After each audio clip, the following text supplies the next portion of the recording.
All right, here we are at the Griffin campus, and we're going to go over a couple of things in regards to the SQ6 mixer, and we're going to make sure that the musicians' personal mixers are set up correctly and they have everything that they need in regards to that. So I'm gonna turn the camera around so we can you can see what I'm doing, and we'll make sure that all musician stations are set up the same way. So looking at the home screen here, what we're going to do is we're going to select the I/O button there. And within the I/O, you always want to look for the ME tab when you're working with the musician personal station. So the first thing we're going to do is look over here to the left, and we're going to look at the outputs. And in this particular instance, we're going into the input direct output. So what that means, of course, is as the inputs come into the mixer and hit the preamp, it's going to go directly out the Cat5 to the ME1 station. So that's what an input direct out means.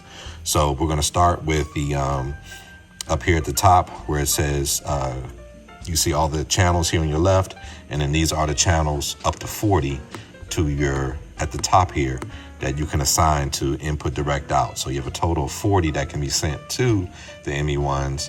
And then of course you have all of your inputs that are labeled here on the left-hand side as far as what's on your mixer here. So everything from here, kick, snare, overhead, tom, and so forth are all labeled here on the left-hand side. Okay, so now we're gonna select which ones that are gonna go directly out to the ME1s. And of course the kick is gonna go direct out, the snare, the overhead, all the toms here, the organ, top and bottom, keyboards left and right. So all those are being assigned to the 40 channel option of the ME1s. The loop, the cues, stem left to right, vocal stems are also there. Oops. And then you have the talkback, praise team, lead, minister, pastor, and the iMac channels. So that's everything that we have so far. So all those are input direct out, okay? So from there, we'll look at our list of where we're going to assign everything to, and the rest of that is actually done on ME1. So let's go there. Okay, here we are at the ME1 station, and what we're going to do is just go through these inputs and look to see what they are, and then make the changes as we go. So button number 1, you can see already kick is already an input direct out. So as they hit the kick drum, we should see the levels pop up here on the meters, and they should be able to control levels with the button here as far as how much of the kick they want to hear. Button 2 is the snare. That's already set, so we won't change that. Button 3, according to our list here, is supposed to be the drums group. So when I press button 3 here, we see that it is set as an overhead, and that's not what we want. So we're gonna actually make a change to that one. And how you make a change to that is you have to go into this menu here. And of course, the menu selection is on top of this white line, which means you have to press the shift button. So we're gonna press shift and the group button, which will get us into the menu.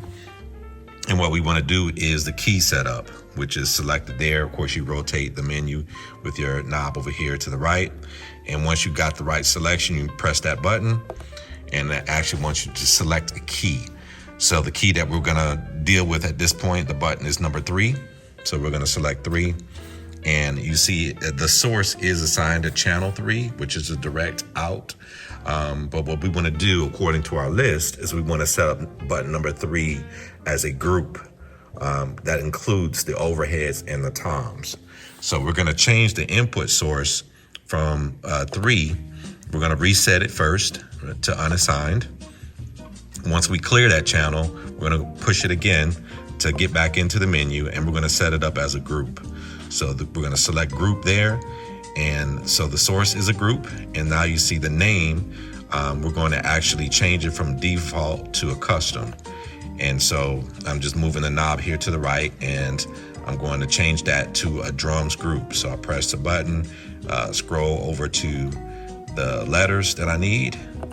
I'm gonna do this kind of fast, but you get the point, to drums.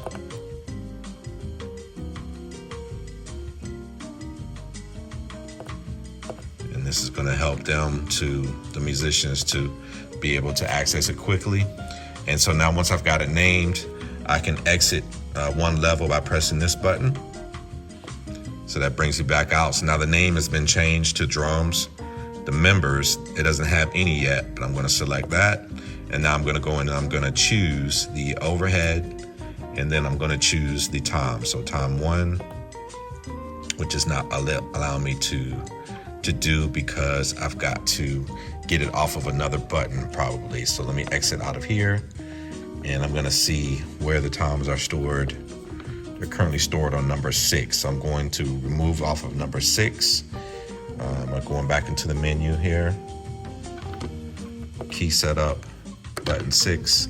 I'm going to unassign those. Now I can go back to 3, and I can, those are now free. So tom 1 is free, so I'm going to include that, tom 2, and tom 3. So now that completes our group. But that's going to be in the drums, the overheads, and the toms. So you can see in this list, the overhead, tom 1, 2, and 3 are all included in the members. So I'm going to exit one level there. So now I have 4 members in that group of drums. So now if I exit again, I'm back to that menu and exit one more time, back to the key setup, and I'm gonna exit again back to the operation mode. So now as I press button 3, you should see the drums group come up. And if I press the groups button, you see all the 4 members listed there. So now the musicians can actually go in, select that channel, turn up the volume of the overheads, deselect it, go to tom 1, turn up how much ever volume I need on tom 1, and do the same for tom 2, and then do the same for tom 3. And then I can actually pan those if I need to as well by pressing and holding. And I'm gonna pan tom 1 to the far left, tom 2 relatively to the middle, tom 3 I'm gonna pan to the right, so forth. Deselect that. So that's within my group, right? So the individual levels, and if I press group again, I'm back to the master level of that whole group. So now they can control whatever tom level they want to hear there.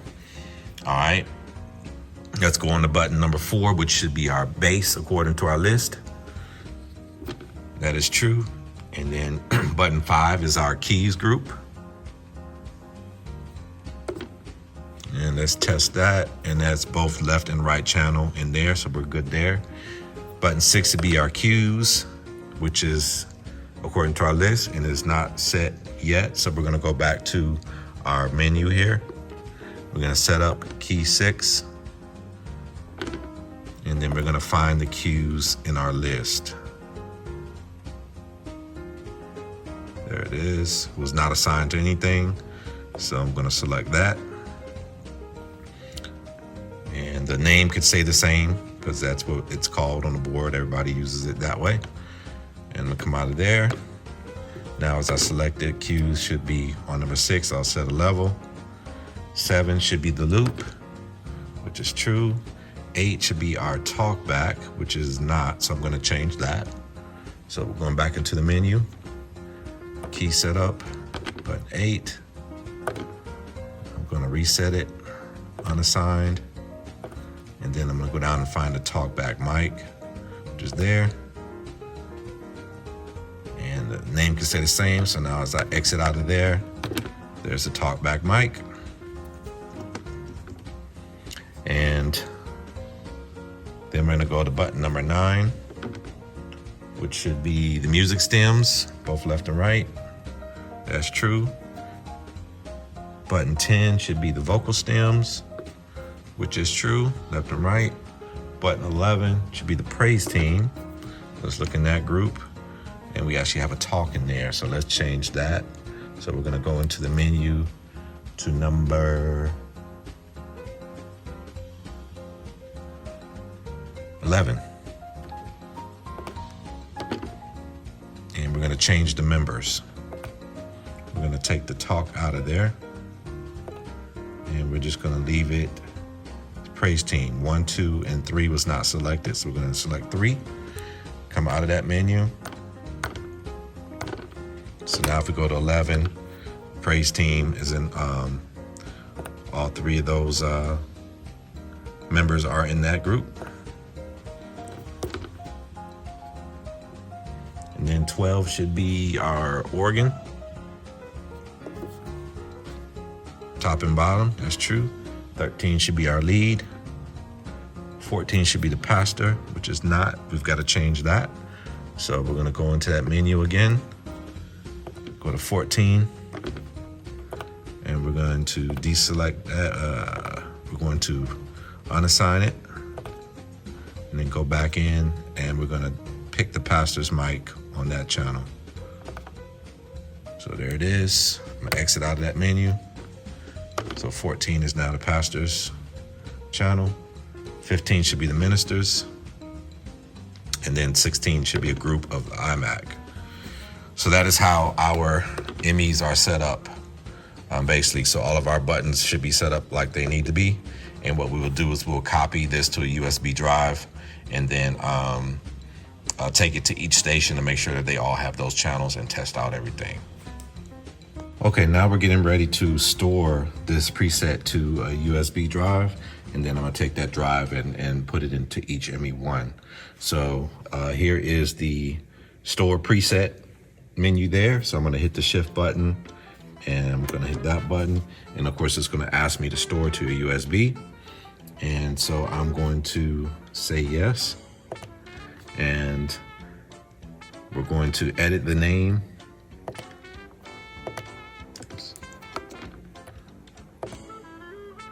There we go, edit the name.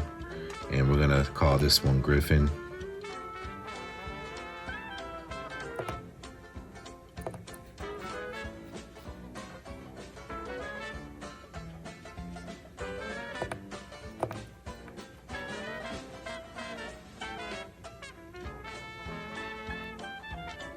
How about this?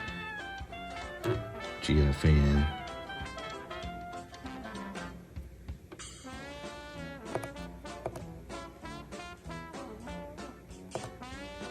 And then we're going to label it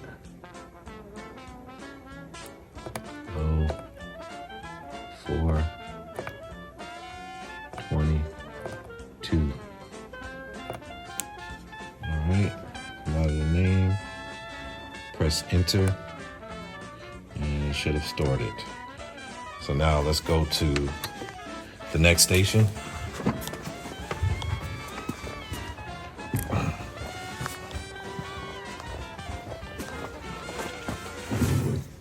You can see that this particular one is kind of all over the place, unassigned buttons and so forth. So we're gonna put the USB drive in. And we're going to recall. And we're going to find the one that we stored in the menu.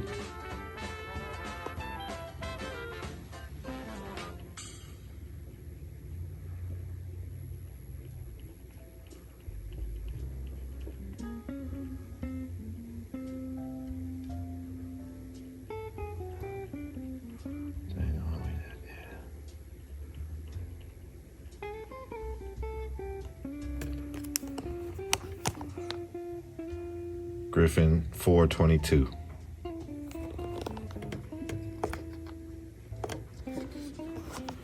Let's see if it, there it is. There's our drums group, bass, keys, cues, loop, talk, stems, vocals, praise team, organ, lead, pastor, minister, iMac. We'll do the same thing for the other one. Now we're going to make sure that all of our inputs are exiting the preamps and going directly to the ME1s, regardless of whether the mute switch is on or not. So what we're going to do is we're going to look at the pastor's mic, for example, and we're going to go to that channel and hit the direct out button on the touchscreen.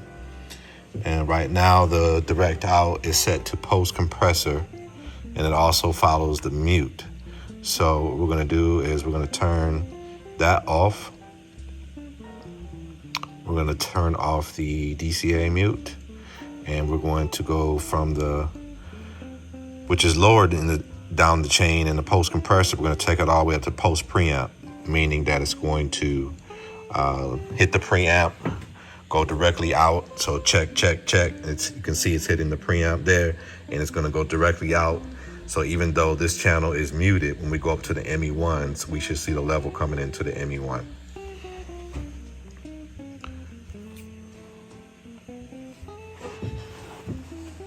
Here we are back at the ME1s, and then so there's Pastor's channel. So it is muted at the board, and so what we're going to do is just to see if that theory is correct, and talking to the mic. Check. So you see the level is moving, even though the back of the board, the channel is muted. You don't hear anything in the house or on the stage, but the ME1s will definitely hear it because everything goes direct out after the preamp. So we should be all set. We'll test the rest of these channels and then we'll be good to go.